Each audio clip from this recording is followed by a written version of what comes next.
Hello friends, today I'm going to create one table. Uh, I'm doing one business requirement like storing the customer in user interface like in Pega like in section we are giving the customer details, right? That customer details has to stored in that table. Okay, for that I'm using for business logic I'm using activity. Not only activity, there are several options also there like report definition, data page and data transform like that. But now I'm going to create one activity to fetch the details from user interface like section to the table what I created. Okay, for this first I created one section. We already created one section. I'm opening that section. That section was I created in organization class. Here my organization class is TCS. I'm opening that class. In that class in user interface category I was created section, customer details section.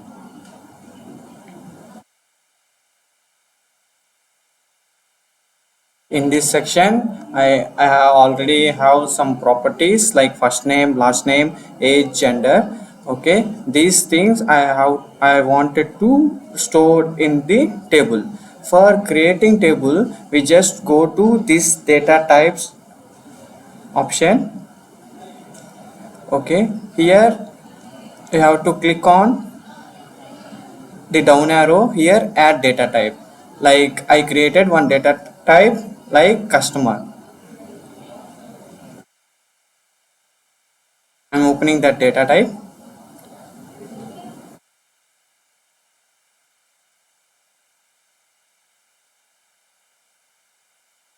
That customer data type was created in organization data class. Okay, and the rule set also I am taking organization rule set only. Here I just created only one property like customer ID.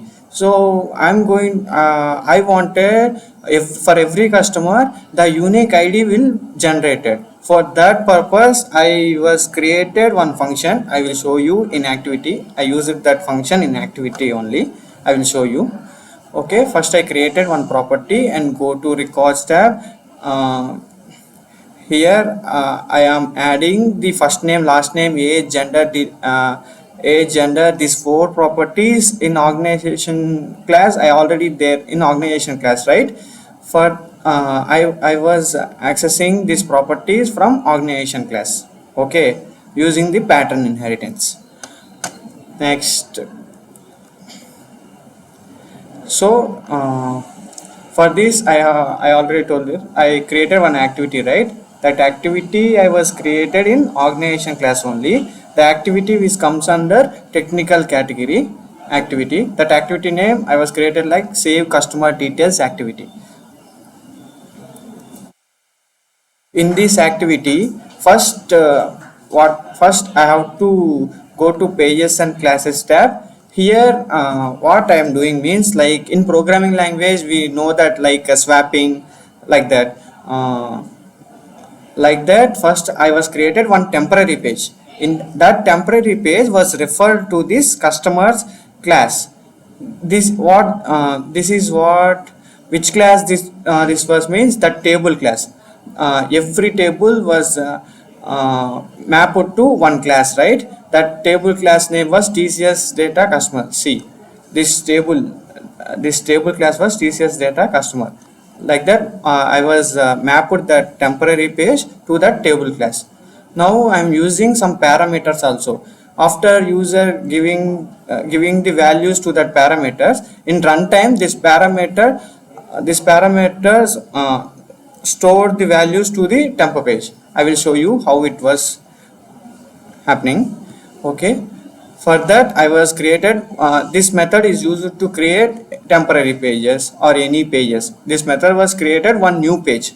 Like here I was created one temporary page using this method page new method.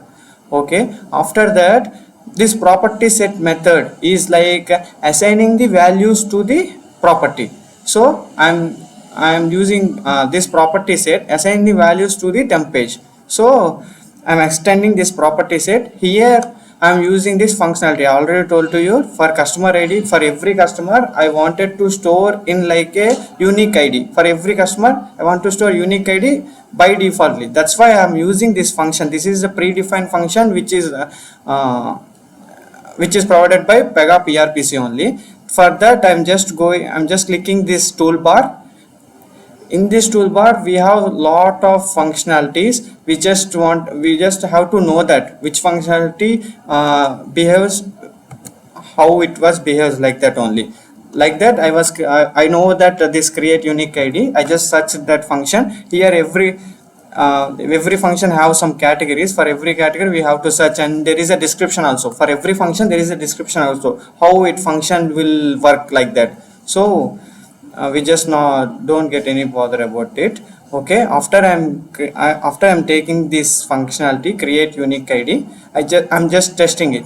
It was creating unique ID or not every time. After that I'm just clicking another time. Yeah, every time we are getting some new customer unique ID. Okay, that unique ID I was assigned to the table property. In that table customer ID is there, right? In that table customer ID is there. So that functionality value was assigned to this property, and the parameter value where the user was given in the section, that was stored in the table property, table dot first name, like that. TCS data customers dot first name, like that. This param dot ln is referred to the table last name. The param dot age is given to that, like that. I'm assigning the values to the uh, temporary page. Okay, I'm assigning the values to the temp page. That temp page was referred to that class, so the values were stored in the table. Okay, after that I have to do this obj save.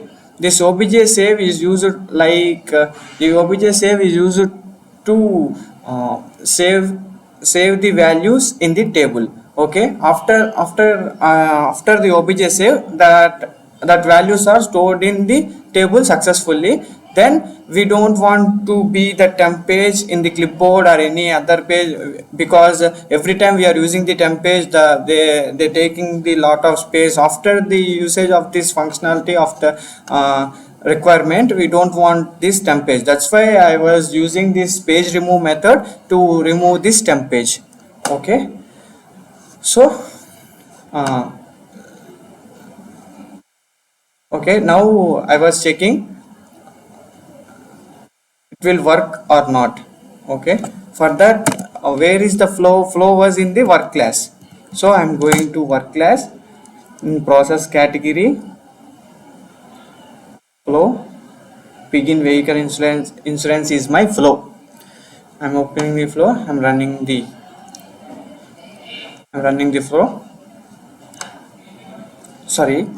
uh, and where this activity I was placed in the flow action, because after in section, after customer after the user after we are clicking the submit button, this activity will run. That's why I was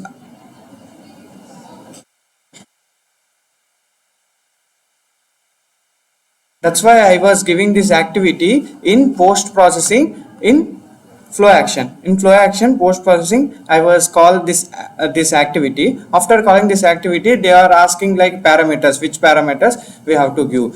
After user giving the values to that properties, that was stored in the clipboard, right? That's why in that clipboard we will getting that these values in py workpage, workpage dot first name, py workpage dot last name, py workpage dot age, gender. If we don't give the py workpage also, no problem. After that, now okay, now I'm giving the values like